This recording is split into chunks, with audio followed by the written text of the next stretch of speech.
હવે સૌથી મોટો સવાલ એ છે કે આ યુદ્ધનો અંત ક્યારે આવશે. અત્યારે તો ઈરાન કોઈનાથી રોકાય તેમ લાગતું નથી.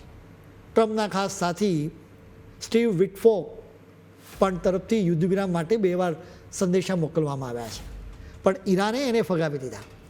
ઈરાની નેતાઓને લાગે છે કે તેઓ આ જંગમાં હારી રહ્યા નથી, ઉલટું ટ્રમ્પ પર જ રાજકીય દબાણ વધ્યું છે.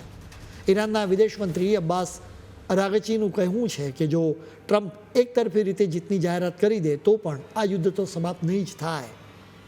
એનો સીધો અર્થ એ છે કે જો અમેરિકા હુમલા રોકવાની તૈયારી બતાવે તો પણ ઈરાન પોતાની રીતે હુમલા ચાલુ જ રાખે, અથવા હોર્મોઝની જે સામુદ્રધની છે ત્યાં જહાજોનો રસ્તો રોકી શકે. ઈરાન સ્પષ્ટ માને છે કે જ્યાં સુધી ટ્રમ્પને આર્થિક અને રાજકીય અને સૈન્ય રીતે આ યુદ્ધ કેટલું મોંઘું પડી રહ્યું છે એનો સારી રીતે ખ્યાલ ન આવે ત્યાં સુધી યુદ્ધ વિરામ તો શક્ય જ નથી. ઈરાન હવે માત્ર યુદ્ધ વિરામ નહીં પરંતુ કાયમી સમજૂતી અને અમેરિકા ફરી ક્યારે હુમલો નહીં કરે તેવી લેખિત ગેરંટી ઈચ્છી રહ્યું છે. ઈરાનના નાયબ વિદેશ મંત્રી કાઝેમ ગરીબાબાદીએ કહ્યું કે જો થોડા મહિના પછી ફરી હુમલા થવાના હોય તો આ યુદ્ધ વિરામનો કોઈ અર્થ નહીં સરે. જોકે પડદા પાછળ ઈરાન મધ્યસ્થી કરી રહેલા દેશો સાથે ચર્ચા પણ કરી રહ્યું છે. તેઓ વિચારી રહ્યા છે કે શું આ યુદ્ધ ગયા વર્ષની જેમ અચાનક બંધ થઈ શકે કે પછી કોઈ ચોક્કસ કરાર અને અમેરિકી પ્રતિબંધો હટાવવાની શરતે જ અંત લાવવો જોઈએ.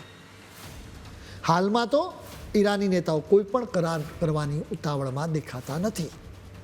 ઈરાનની જેમ ઇઝરાયલને પણ આ યુદ્ધ પૂરું કરવાની ઉતાવળ નથી. આમ પણ ઇઝરાયલ તો ઈરાનના લીધે છેલ્લા કેટલાક દશકાઓથી પરેશાન છે જ. એટલે ઇઝરાયલ ઈચ્છે છે કે ઈરાનના આતંકવાદી સંગઠનોનું આખું માળખું ખલાસ થઈ જાય ત્યાં સુધી આ યુદ્ધ ચલાવવું. ઇઝરાયલના વિદેશ મંત્રી ગિદઓન સારનું નિવેદન સ્પષ્ટ સંકેત આપે છે કે આ યુદ્ધ હમણાં પૂરું તો થવાનું છે જ નહીં. તેમણે સ્પષ્ટ શબ્દોમાં કહ્યું છે કે જ્યાં સુધી ઇઝરાયલ અને અમેરિકાને યોગ્ય નહીં લાગે ત્યાં સુધી ઈરાન સામેનું આ યુદ્ધ ચાલુ જ રહેશે.